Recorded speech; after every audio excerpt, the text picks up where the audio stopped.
Angikubingelele ngikwamukele dokotela emsakazweni izilo Mzansi FM. Sibingelele Sindi ngokubona leli umsakazo ngithanda kakhulu izilo Mzansi. Siyabonga dokotela. Ngizwa nje kunophixihixo omncane kodwa ngiyakholwa ukuthi buzosiyeka masinyane nje. Siyazi ukuthi sikhuluma indaba ebalekile kakhulu ikakhulukazi engicabanga ukuthi sithembe wena dokotela ukusiza usilekelele ukuthi sikhuluma ngendaba ye breast cancer, sikhuluma nge breast cancer la khona sisuke sikhuluma ngani. Masikhuluma nge breast cancer sikhuluma lesifo somdlavuza esiphatha amabele. Bekele lokhu ukuthi yebo kona kuyisifo cishe mhlambe sonke siselo ukuthi sisalamu lesifazane kodwa abantu besilisa sebeyaba nayo breast cancer. Nabesilisa sebeyaba nayo dokotela. Yebo. Sikhumbula ukuthi abantu besilisa banawo le ndaba kuthiwa lokho sikubiza ngeibele yeah. Yes, akuzuba namafutha amaningi njengomuntu wesifazane kube libele kodwa akhonyana umuntu wesilisa lapho-ke ikhuba ukuthi breast cancer ibe khona. Kodwa still inkwaba mhlawumbe 90% abantu ababa ne-cancer kuwabesifazane ingakho namanje kusabuka njengesifo sabantu besifazane ngoba phela amabele awabantu besifazane thina la ey'beleni kuyenzeka nazo zibe ne-cancer nayo ibizwa nge-breast cancer. Yebo. Ngikuzwa kahle kakhulu. Usicacele lokho ukuthi kunento enjengaleyo. Bese-ke ngithi angidlule la kulento ye-World Health Organization, inhlangano yezempilo leyomhlaba, iyaqhamuka nohlelo ekuthiwa i-Global Breast Cancer Initiative, abayibaza i-GBCI. Yes. Global Breast Cancer Initiative. Ithe mayenza ucwaningo for instance lokugcina nje abalenzile noma phela ulidadlana kodwa ngenxa yokuthi phela before i-publish into iqale ithathe iminyaka emibili nomithathu ukuthi iqoqwe i-information. So igcine ngo-2022 la basho ukuthi i-breast cancer uhlobo lwe-cancer okuyilona ngaphambili kubantu besifazane. Bayazi khona le-cancer yesibeletho, kune-cancer yomlomo wesibeletho, kune-cancer yama-ovaries njalo njalo izitho zamesifazane nje eziyaba nama-cancer okuyona e-common noma ehamba phambili kubantu besifazane ile yamabele. Ukuthi ngokwama-numbers masibheka nje emhlabeni ngo-2022 baku-2.3 million abantu besifazane emhlabeni abatholakale benesifo somdlavuza wamabele. Kulabo 2.3 million to 2,300,000 u-600,000 washona ngazo leso sifo leso emhlabeni, isifo somdlavuza wamabele. So isifo sona esifuna ukusukunyelwa into enhle ukuthi isifo nokho ungasivikela ukuthi singaziklasele futhi engathi masikhlaselile mawushishe wathola lapho nje siphele singabuyi. Kodwa ngendlela ngenxa yokusaba kwethu nangenxa yongazimatanisi nezikhungo zezimpilo sesithola sesishona ngaso. Kodwa nje sinolwazi olwanele nezinsiza ezanele ukuthi umuntu nomuntu osifazane angazithola escreenwa njalo kama amazihleze echeckwa naye ezichecka kuthiwa sekuvikeleka ukuthi ungabe khona umdlavuza wamabele kanti futhi zikhona indlela ukuthi ushithwakale kusase-early ukuze umuntu wesifazane angazitholi sesize eshona ngenxa yaso. Bese-ke ukuthi kuleyo Global Breast Cancer Initiative engifisa nje ukusho inamaphila noma inemgogodla emithathu makhulunywa ngale Global Breast Cancer Initiative yokuqwashisa noma zinhloso yokuqwashisa ngelokhu njani ngesifo somdlavuza nokuthi sheshe kutholakale kulapheke. So iphila noma umgogodla wokuqala ilokho nge-health promotion and early detection. Masikhuluma nge-health promotion njengoba nje kuyimanje nikwenza nomsakazo ukuthi nibize uDr. Ndlovu noma ngabiza abantu nguyesini nibizile ngalesikhathi nibiza ngaso nani ndala ingxenye njengomsakazo ukwenza ukuthi abantu babe aware.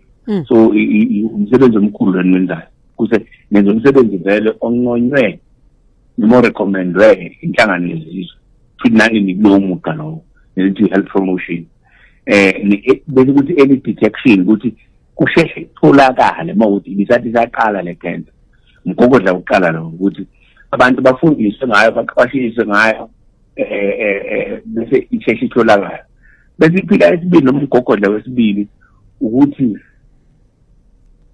i-diagnose ngesikhathi manje kusheshe manje sakusola ukuthi unayo yonke into yenza ngokushesha ukuthi sibe neshock ukuthi yona masikhuluma i-diagnosis usukusibalula leso sifo ukuthi qinisekisa ukuthi isola ngempela nokuthi simaphi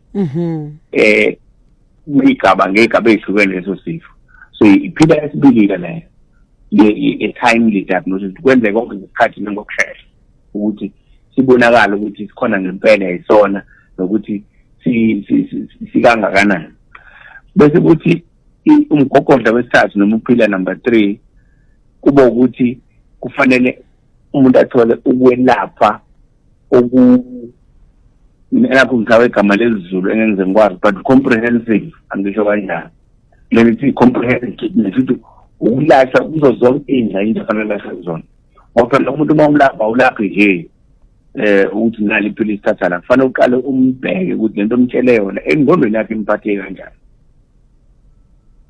ulwazi mnikeza lona lifanele yini uzodinga ziphi-ke sekutholakele ke manje uphethwe kunjani ukugula uzokwenza njani uzoyisibhedlela yohlinzwa mhlawumbe lisuso lelo bele noma ususwa lesigaxa bawukuthi sekudlulile lesigaba uzokwenza njani uzokwenza lento abantu bathi kushiswa iradiation ishisa leso sigaxa leso uzokwenza njani uzonikeza amaphilisi noma le mithi ekuthiwa i-chemotherapy na mase itholile-ke umzimba wakho ukuthi ungalimali iziphi izinto ezomsiza ey'nhlungwini lezi esoba inazo ngenxa yale cancer ukuthi umzimba wakhe ungafadabali ngesimanga se-treatment ngoba nayo ithanda ukuba nzima nayo emzimbeni so yiziphi izinto ezonikulekelela umzimba ukulashwa ngendlela zonke uyayithola ne-psychologist uyathola umuntu uzihamba yombheki ekhaya ukuthi umnakekela ngendlela uyabizwa nomndeni uchazelwe ukuze nomndeni ukwazi ukumsapotha usunolwazi ingabe ukuthi yini wazi ngesifo sakhe but ekhaya into abanayo ukusaba kuphela mhlawumbe dokotela singasebenzisa ukuthi kulashwa okunzulu ukulashwa okunzulu okuthinta zonke izingane ezibalekile lapha ungalashwa nje ngamaphilisi noma ngomuntu kuphela kodwa ubheka zonke izingane zokulapha kulashwa okunzulu yebo kunjalo ngikuzwa kahle dokotela ngifuna mhlambe sibheke la ngizwe uthi nomuntu wesilisa manje uyakwazi ukuthi abandakanyeke ebantwini abaphathwa icancer i-breast cancer ngifuna ke mhlambe ukuchecka izinto umuntu angaziqaphela dokotela ngeke ngakuza ukukhuluma ngokuthi ukushesha utholakale kungcono kunokuthi kuphuze ukuthi utholakale manje ngifuna ukubheka ukuthi iziphi izinto engase ngiziqaphele ukuze ngikwazi ukusukuma mhlambe ngiyobhekwa noma mhlambe kufanele kube yinto nje engihlupha ngihlale ngihamba ngiyobhekwa noma ngekho lutho engilisola egazini yebo asale lapho ngiyawuthanda nombuzo wakho uzobalekelela kakhulu abalaleli mhlawumbe singayithatha ngokuthi ubani osengcupheni mhlawumbe indlela yokubuza ubani-ke osengcupheni mhlawumbe siqale kulabo kuthiwa ama-high risk categories abantu ukuthi ubani-ke ongaske kwenzeka ukuthi abe nephupha engisokuba ngaphezulu nabanye ukuthi abe ne-breast cancer one umuntu enomlando kubo ukuthi ukhona ozalweni lakhe ikakhulukazi bazali bakhe noma kogogo nomkhulu bakhe owake waba nayo i-cancer noma siqale lapho bese kuba umuntu ukuthi kulelo zalo lwakhe kuyoba ne-breast cancer ngoba uyaba ufuzo ngamanye amazwi lokho ngicacisa so umuntu onokutholakala nje noma kutholakala eseyibukela ngokwakhe mhlawumbe akazachaphele ukuthi uyazi ngiyakhumbula antisoni bani noma umama noma mamncane noma malumeka not balumkazi ungahlebene ubabekazi ngokusho njalo singasethi ngibiza ngo-anti ngesizulu nje ubabekazi lowo udada bokababa noma ugogo owatholakala ne-breast cancer noma ne-cancer yesibeletho-ke noma i-cancer yamaphaphu noma yakhe okwese kungenza ukuthi kufanele mina ngisukume afanele ukuthi umzali wakho-ke obenayo lokho ukuthi wena kufanele ube umuntu osukumelanga ngoba usengcupheni ukuthi kungenzeka ukuthi ngifunzo ngeni lento okwesibili abantu abasebenza endaweni ezinalekthi radiation. Masikhuluma nge-radiation, sikhuluma ngey'ndawo enjengomuntu osebenza ku-X-ray department, sikhuluma ngey'ndawo mhlawumbe ukuthi asikwazi phela ukuba sikhuluma kwa-radio, kodwa kunamabhilidi, kuney'ndawo zokwakha, kuney'ndawo zikagesi ezibe nale sign ye-radiation evamise ukuba yinto nje engathi ngizibeka kanjani, mhlawumbe cishe ifane ne-sign eka-Mercedes Benz kanje ukushayipheka kwayo, ivamise ukuba ne-sign i-background yakhona yellow, kodwa nje okuhambe wena osebenzayo ubheke ukuthi emsebenzini wakho ayikho yini into ethi radiation exposure. Imisebenzi ehlukene enakho lokho. Abantu nje basengqoqweni kakhulu abantu abasebenza ka-X-ray, noma kuthiwa uyikhina lakhona, noma uyi-clerk la ku-X-ray department, noma uwena oshutha abantu e-X-ray, kusengqoqweni ngoba i-radiation uhlezi u-exposed kuyona every day. Yize-ke beney'vikelo zakhona, kodwa nje umuntu osengqoqweni wena. Bese-ke kuzoba umuntu obhema ugwayi, noma kuthiwa wesilisa noma wesifazane, siyakuthola ukuthi ugwayi awugqinzi ngokubanga ngoba soke siwukhuluma noma sake sawukhuluma ngisakhumbuli kahle ubungozi bogwayi, but akubalula kodwa ukuthi enye izinto engathi kubangele zona i-breast cancer. So uma ukuthi umuntu obhemayo kade ungasuyibangela i-breast cancer ngaloko kubhema kwakho. Uma ngokubhema njengoba sishilo ngokudlule, akusike ukubhema nje usigarethi kuphela lo esikhule thina sazukhona lo onokhokho nephepha elimhlophe nemvuthuluka kagwayi-ke phakathi. Cha, akusiwona kuphela nalokho okufanele kwamanje ohub labantu abanikeza ngathi bane-status esiphezulu mabhema lona ngasengqoqweni nalabo. So kuba imikhakha leyo abantu esingazi ukuthi fanele bayisukumele kakhulu. Bese kuba nomuphi-ke ngumuntu wesifazane oseneminyaka edlulile kwe-35. Siyakukhuthaza ukuthi uhlale ukubheke ukuthi uhambe nje ungonakele ukuthi ucela ukubhekwa nge-breast cancer, ngoba akhona amagazi athathwayo okucheck-a lokho. Kuba khona into ethi i-mammogram, uhlobo oluthize lwe-specialist le-X-ray, la kunama-plate awu-2 ale mshini bese ibele lifakwa la esentala bese iyashutha ngapha nangapha iveze kangcono isithombe. Bese i-mammogram ngikawunti abaningi bake bezwele ngayo amakhulu nge-breast cancer. So ezinye zezinto lezo ekufanele-ke kube ukuthi ma useminyakeni edlule 35 hambe uyobheka, noma kuthiwa-ke awubhemi noma kuthiwa kunamlando kini hambe ukubheka. Abantu abasebenzisa izinto zokupreventa, especially uma useshe waqala ungawuhlanzi mhlawumbe usela kwa-16 years, lokho kuyakwenza ukuthi amathuba akho ukuthi ungaba ne-cancer, especially uma usudlule ku-40-ke noma usudlule ku-50 kuleyo genge, vele sefana ube umuntu nje kanye ngonyaka uhambe uyobheka. Bese uba umuntu onesigaxa angasiqondi kahle, vele ngeke usiqonde-ke isigaxa sebona ngathi angasiqondi, umuntu isigaxa nje ebeleni hamba usuku bakwazi ukuthi nesigaxa nje esilokhu esikhona hayi esikhona namhlanje sasasikho awusezwa nawe sikhona, but lesi nje sikhona uzizwachathelakala lesi usengcupheni-ke lapho ukuthi kungenzeka ukuthi khona ucopho okhona lapho. Hamba-ke uyosukuma uyokubheka lokho. So ilabo nje abantu engazi ukuthi kufanele kakhulukazi noma kuthiwa wesilisa noma wesifazane, ngiyazi kona kakhulukazi inkulumo iqonde kwabesifazane ngoba ibona kakhulukazi abanapha, noma wesilisa ufola kule mkhakha kade ngisho usukumele nawo. Ngifuna ukubheka dokotela ukuthi khona indlela engakwazi ukuyihlola ngayo ekhaya ngaphambi kokuba ngifinyelele lapha emtholampilo. Ukulala embhedeni wakho, ulala ubheke phezulu, uqimbile ngasenhla, bese ngelinganisa bese uthatha isandla mawuthi ucheck mawusa-check ibele laka-right, uthatha isandla saka-right uqhamele phezu kwaso. Bese isandla saka-left-ke kube yisona-ke esobheka ibele. Lokho kuqamela kwakho phezu kwesandla kwenza ukuthi ithishu yebele indlaleke kahle ukwazi ukudla okucashile. Ungayenzi ungazange usibeke isandla phambi phezu kwaso ngoba ungayishweba isigaxa sikhona. Uphinde futhi ushintshe ulale mawusi-check-a ibele laka-left uqamela phezu kwaka-left, thatha saka-right, ngemile nakhona ucheck-a ngemile mhlawumbe uyenze ibe ubuhlungu ngesikhathi. Osho ukuthi ngilala ngecala. Ulala ubheke phezulu. Oh, bheka phezulu kodwa uqamele engalweni. Yes. Iba sesiphundu nje isandla sakho. Oh, siba sesiphundu ubheke phezulu. Oh yeah. Mawucheck-ela ka-right ibele futhi isandla sakho saka-right sizoqamela phezulu. Esoba sesiphundu. Ucheck-a ngemino yaka left emibili nomthathu ungenzi ngomunye owodwa ungenzi ngempama yesandla uzoyindisa sebenzisa imino ihambe nga2 noma ihambe nga3 laba ngathi banamabele athanda ngokudwana ayibu3 labana babela kahle noma kancane akahle noma mancane imino u2 yanele lokhu uyichecka nje zonke indawo ibele lonke. Asikubambe kancane dokotela, siyabuya seyindabeni zokugamanxa kwehora. Yebo.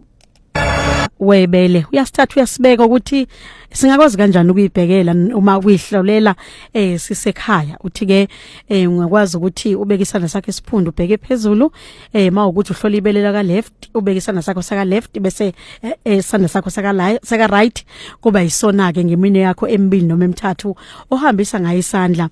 Ubheka phela khona lapha ebeleni lakho ukuthi akukho yini ongase ukuzwe ebeleni lakho okungajwayelekile. Dokotela sesibuyile ngifisa ukuthi ke ngizwe ukuthi nakho ke seyithi ngiyathinta dokotela ngiyathola ukuthi khona engakujwayelelana isiphi step sami sokuqala ngisithathayo. Dokotela usekhona?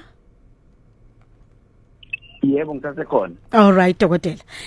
Ngiyacabanga ukuthi mhlawumbe kwazange uthola lo mbuzo. Uzwile dokotela? Yebo. All right.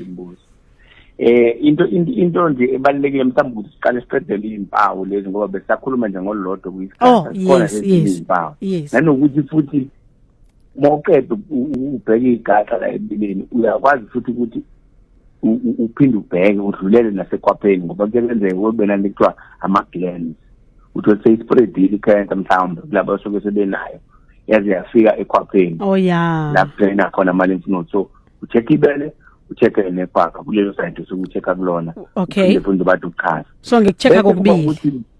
Yebo bese kuba ukuthi elonye uphawu lomqaphele ukuthi awuyibuki ingono yakho ukuthi injani akufunakala ingono yakho esisayidini elilodwa isikakhulukazi itholakala seyihosheka seshona ngaphakathi lokho kuyisayini ukuthi ngeke liqale depend elunye uphawu lesibili lolokhunjana lwengono iba sengazi ukuthi iba nezimbobo ndona sokubona isikhumba seorange. Iqale njengathi yacabezela ukuthi kube siba nezimbobo ezifana nezimbobo nekhalisi leorange. So ipia the orange lo sign yakhona ngeFrench which is an orange peel cast the orange. So kwamethini bizo ngepia the orange lonto ukubheka ukuthi kanjani. So isikhatha bese ubuka ingona ukuthi iyahosheka nethi retraction iyela ngaphakathi ebeleni noma ingathi iyacobeza noma iyagcwala bese kodwa iba nezimbobo lezi ezifana nesikhumba seorange. Bese kuba ukuthi ke mawuvele kuphuma igazi nje khona kwingona ungakhathi kanali futhi nalokho asithandi lokho. Bese kuzoba kwesikhathi sesekuyona ingona ukuthi noma mhlambe sekuyibele lonke into engathi isilonda nje ebeleni ungayikhathi kalula ukuthi hayi isilonda ngizofaka ibandage noma ngizofaka umuthi kuphela. Cha kungenzeka ukuthi cancer. Lezi impawu ke lezo isigaxa noma isithu sibheka kanjani ebeleni nasekhwapheni kuzoba ukuhosheka kwengono kuzoba gcwala kwayo ingono nesikhumba sangathi bezele bese ba nembobo ngathi kasi orange uphuma kwegazi engonweni bese kuzoba ibele la qobo nayo ingono bese bengathi iba nesilonda. Lezo impawu lezo zithi sukuma nje into yokuqanda badubuza into efanele ngenza uya emtholampilo noma mawukuthi unodokotela wakho kwambeka dokotela then from there uzobe senza into efanele yena ke njengokuthumela mhlawumbe uthatha amagazi ubheke ukuthi khona amagazi athiza ekhetha bese kuba kuyele lenda kade ngisho mammogram le uhlobo oluthile special le x-ray bese bakwenza isikhathi nane ultrasound ukuconfirm ukuthi iyona ngempela yini kuye kuze kwenzeke thathwe isikhutshana selokhunjana salapho ebeleni siyobhekwa ngaphansi kwemicroscope lapho ngempela iyona i-cancer ngani ukuthi iyona iku-stage bani. Ngizwa kahle kakhulu. Okusukela lapho dokotela mayitholakala ukuthi iyona kutholakala nokuthi iku-stage bani ikhona indlela yokwelapheka?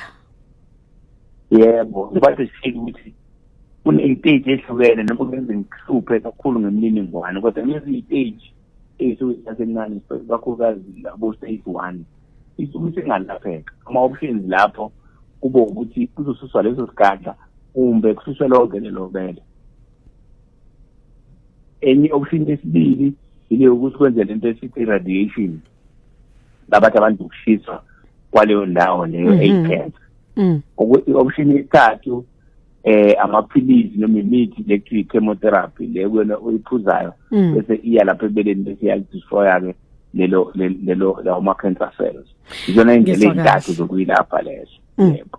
Mhlawumbe dokotela ikhona indlela noma engingakwenza ukuzama ukuyivikela kwi-breast cancer?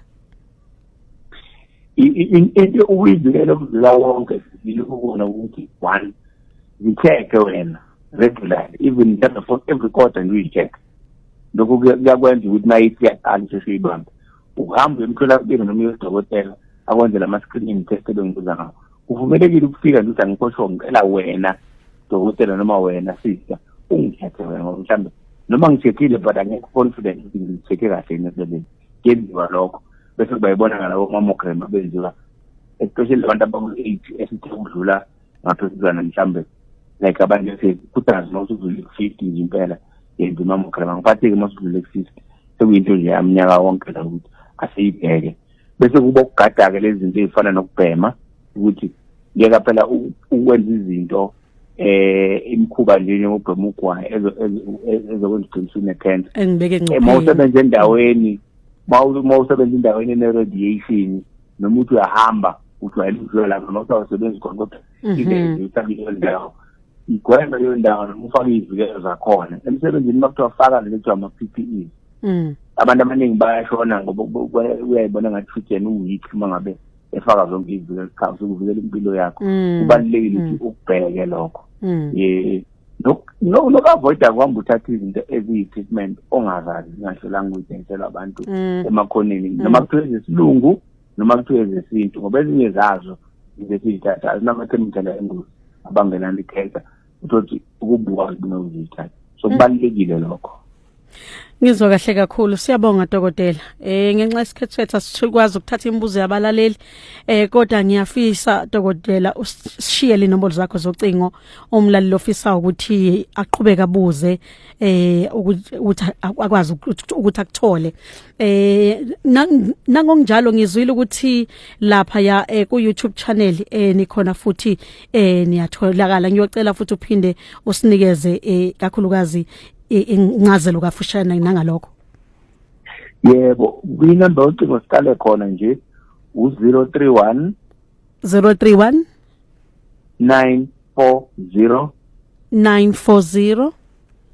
97 61 enye ithi 081 424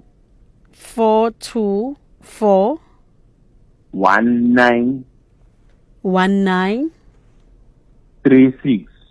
36.